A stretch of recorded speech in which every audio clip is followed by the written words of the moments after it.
다음은 MBC. 만나면 좋은 친구. 마봉춘. MBC 김장겸 사장은 이름도 특이해요. 이분이 보도 공정성 침해와 블랙리스트 책임자로 지목돼 거센 퇴진 요구를 받고 있는데요. 자기는 퇴진은 절대 없다라고 버티기. 선언을 했습니다. 그래야죠. 그래야지. 버티세요. 버텨서 검찰 수사를 제대로 좀 한번 받아보시고. 그런데 이게 김장겸 사장이 공영방송 문제는 대통령이 판단할 일이 아니라고 했잖아요. 그럼 대통령은 뭐에 대해서 판단해요? 그러면 대통령이 뽑은 이호성 방통위원장이 네. 판단을 하면 그게 곧 대통령의 뜻인데 아니, 대통령의 일은 비가 와도 대통령이 걱정이고 날이 가물어도 대통령이 걱정이고 전기가 남아돌아도 대통령이 걱정이에요. 왜 공영방송 문제는 대통령이 관여할 일이 아니라고 하는 거죠? 이 사람은요. 일단 임명됐으니까 네. 나 나갈 때까지 나 건들지 마. 딱 이거예요. 논리가. 나 월급 받아야 돼. 건들지 마. 딱 이거고. 그리고 또 하나는 아마도 그런 게 좀 예측이 가능해요. 그쪽 세력들이 마지막 보루죠. MBC 김장겸이가 네. 갖고 있는 언론을 통해서 자신들의 목소리를 최대한 좀 내볼 수 있는 마지막 통로라고 보고 있을 거예요. 네. 그래서 MBC만은 지켜야 된다라는 그런 아마 절체절명의 그 상황에 놓여 있을 거고요. 그렇기 때문에 아마 그쪽에 지령을 받지 않았을까 하는 생각도 합니다. 그 PD 저널이라는 방송국 종사하시는 분들이 중심으로 만들어지는 보도 매체가 있는데 거기에서 이렇게 간간히 올라오는 MBC 내부의 디테일한 해프닝들, 사건 사고들 이런 걸 보면 김장겸 사장의 심각성도 심각한데 김장겸 사장을 둘러싼 그 임원들이 있잖아요. 그 임원들도 그 폐악질이 상당하더라고요. 그래서 지금 특별 근로 감독을 하고 있잖아요. 부당 노동 행위는 어제 오늘 일이 아닌데 우리가 꾸준히 들어왔던 정말 많은 이름들이 있어요. 이미 퇴사하신 분들도 그렇고 최근에 싸우고 계시는 김민식 PD까지 이번에 고용노동부 장관으로 임명되신 김영주 장관이 MBC가 상식 밖에 관리를 한 일이 확인됐다라고 발표를 하면서 조사 중이라고 했어요. 근데 이렇게 상식 밖에 일을 한 게 한두 번이 아니고 이 사람이 이전에 사장 김재철 이후로 들어오면서 사실 김재철과 비슷한 스탠스를 유지를 하고 있고 합리적이고 합법적인 직원들의 고용 상태를 유지를 했으면 지금 이런 사태가 일어나지 않았을 텐데 보도의 질과 더불어서 노조 탄압 같은 것들이 너무나 비상식적으로 돌아갔기 때문이거든요.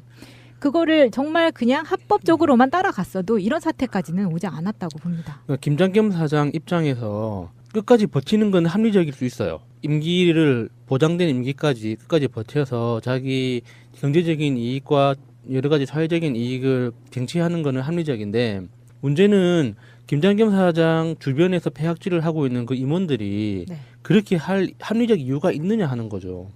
예를 들어서 김장겸 사장이 임기를 자기가 원하는 만큼 임기를 채우고 마친 다음에 지금 떠도는 소문처럼 창원에 자기 고향인 창원에 그 지역구 공천받아서 자유한국당 의원으로 출마할 것이다. 그런 보관을 갖고 있다라는 그런 소문이 있는데 그게 사실이라면 김장겸 사장한테는 그게 굉장히 합리적인 행동이에요. 지금은 자기 입장에서. 그런데 그 주변 임원들한테는 정말 골로 가는 거거든요.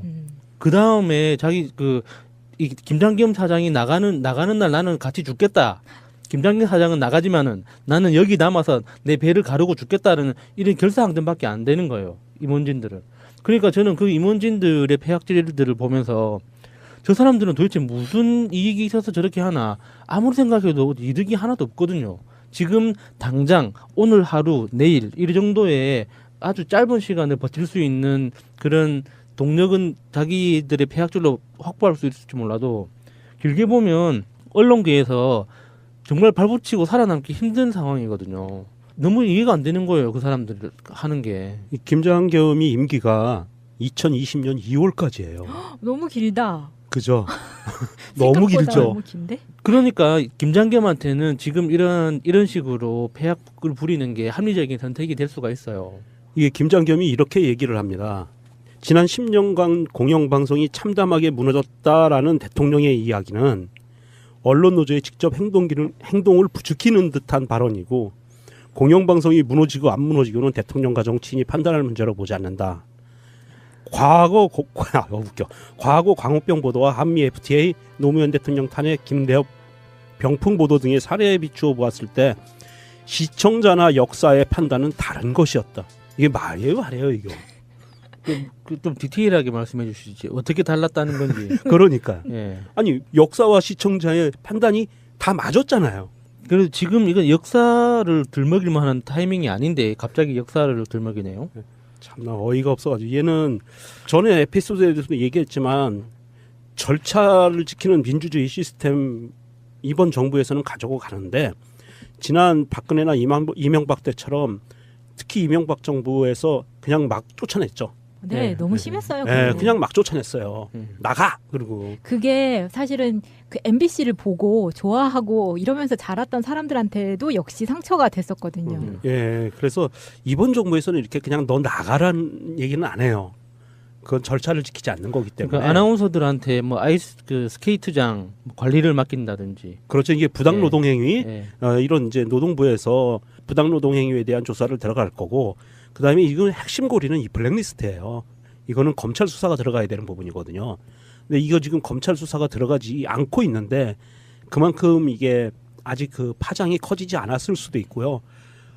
MBC 민주노총 노조원 분들께서 이걸 직접 검찰에 고발을 하는 것도 가장 좋은 방법 중에 하나예요. 오늘 언론노조에서 MBC 고용주와 김장겸과 고용주 이사장 모두 고발을 했습니다. 고발했어요? 네. 그러면 이제 검찰 수사가 들어갈 거 있네요. 그러면 이 검찰 수사가 들어가면 2020년 임기가 문제가 아니라 이제는 구속되느냐 안 되느냐의 그 갈림길에 서는 거거든요. 그러니까 이렇게 잘했네요. 노조원들이 직접 고발을 해서 검찰이 움직이게 할 수 있는 이런 어떤 동기가 필요해요. 그 MBC가 본격적으로 파업을 시작하면 무한도전도 결방하겠죠? 그러면 제가 무한도전을 안 보고 있는 것도 어느 정도 이제 위로가 되네요. MBC 보고 있었어요? 무한도전만 MBC는 무한도전이죠. 최근에 무한도전을 놓았거든요. 놓았어요? 예, 끝까지 붙들고 있다가 너무 MBC라는 로고 자체가 너무 싫어져서 MBC 채널을 찾아보는 게 싫어졌어요. 그래서 무한도전까지 놓아버렸는데 파업을 한다면 다시 나중에 복귀할 때 어떤 모습인지 보고 무한도전까지 같이 챙길지 안 챙길지 한번 판단해 보겠습니다. 이번 파업에 김태호 PD도 동참한다고 하지 않았나요? 당연히 하죠. 네. 태운데 거의 대부분 시영 빼고는 다 참가한다고 보는 게 맞고요. 그렇다면 무한도전도 쉬어야죠. 쉬겠죠. 당연히 쉬죠. 그건 뭐 마타 할 사람이 없고. 뭐 계속 하고 있는데 나만 안 보면 되게 슬픈데 힘들거든요 마음이. 괜찮겠네요. 이게 김장겸이 제가 아까 초반에 버티는 거 잘하는 거다라고 얘기한 것 중에 하나가 이런 것도 있어요. 사실은 우리가 더 길게 볼 수 있는 것도 있어요. 왜냐하면 검찰 수사는 검찰 수사고요. 머지않아 공중파 방송에 대해서 방송통신심의위원회에서 방통위에서 심사를 합니다. 거기에서 없앨 수도 있어요. 한 방에 날릴 수도 있어요. 근데 MBC 채널을 없애면 이거는 뭔가 역사 아니요, MBC를 없애고 이제 NBC가 될 수도 있는 거죠. 그래서 아니 이거는 웃으면서 볼 게 아니고 종편이건 라디오 방송이건 TV 방송이건 어디든 간에 방송통신심의위원회에서 이게 얘네는 폐간 그런 종영 그러면 끝나는 거예요. 그런 권한은 있죠. 그래서 방송통신심의위원회. 첫 번째로 했던 게 경인방송이었어요. 인천에 경인방송이 그래서 한 방에 폐간이 됐거든요. 그 없어지고 다른 방송이 그래서 생겼죠. OBS로 그렇죠. 다른 방송이 생긴 게 거죠. 그때는 MB 시절에 그 많은 논란들이 있어서 그런 OBS 식으로. 자체가 지금 또 문제가 많잖아요. 문제가 많죠. 그래서 MBC도 사실은 그렇게 폐업을 시킬 수 있어요. 방통위에서 절차를 지켜서 규정상 방통위의 그 권한은 있지만 그게 폐간을 시켜서 다시 만드는 것과 이 정상화시키는 것 사이에 어떤 게 더 효율적일지에 대한 고민도 하시겠죠. 그렇죠. 효율적인 거는 빨리빨리 편안하게 가는 게 효율적이에요. 그런데 만약에 김장겸이 끝까지 버텼다라고 했을 경우에는 사실은 그러면서 파업이 장기화되고 시영 기자를 통해서 뉴스만 내보내고 재방송들만 내보내고 영화나 틀고 뭐 드라마 재방송이나 계속하고 하면 지금 OBS가 그러잖아요. 자 그렇게 간다고 보면은요 방통위에서는 이거를 분명히 제재할 수가 있어요. 제재할 수 있는 법적 근거가 있어요. 그러니까 그래서 그거는 그 MBC 파업 그 투쟁하시는 분들이 조절하실 거라고 생각해요. 그게 다 같이 죽자고 이렇게 하는 게 아니잖아요. 아니 저 살리기- MBC를 없앤다는 네, 게 방통위에서 네, 네. 다 같이 죽인다는 게 아니고. 아니 그러니까 저는 어. 이 파업을 하시는 분들의 그 취지 자체가 MBC를 살리고자 파업을 하는 거지 이거를 없애버리고 다시 만들자고 하는 게 아니잖아요.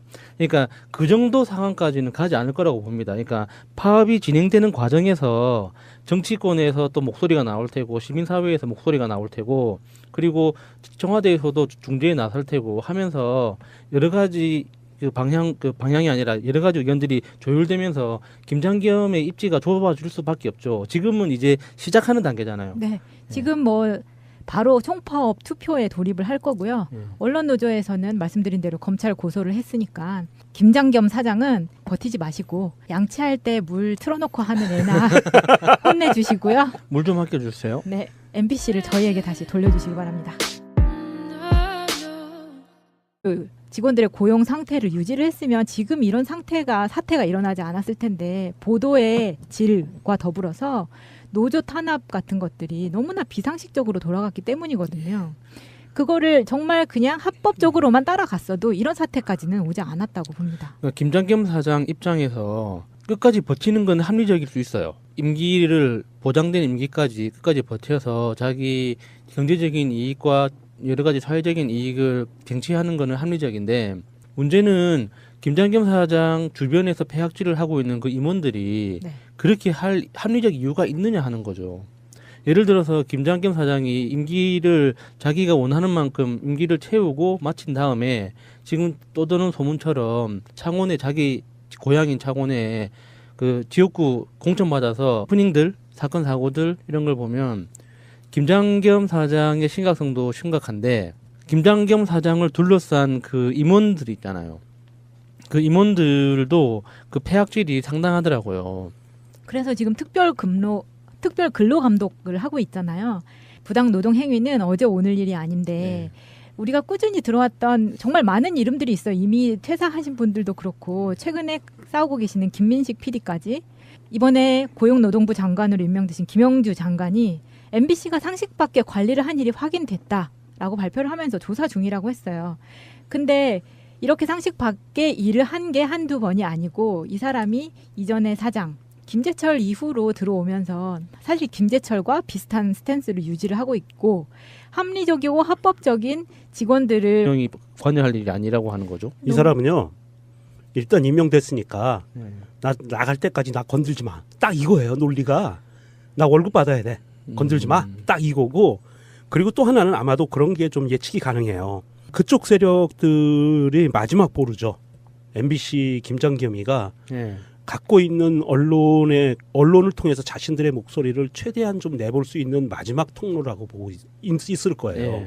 그래서 MBC만은 지켜야 된다라는 그런 아마 절체절명의 그 상황에 놓여 있을 거고요.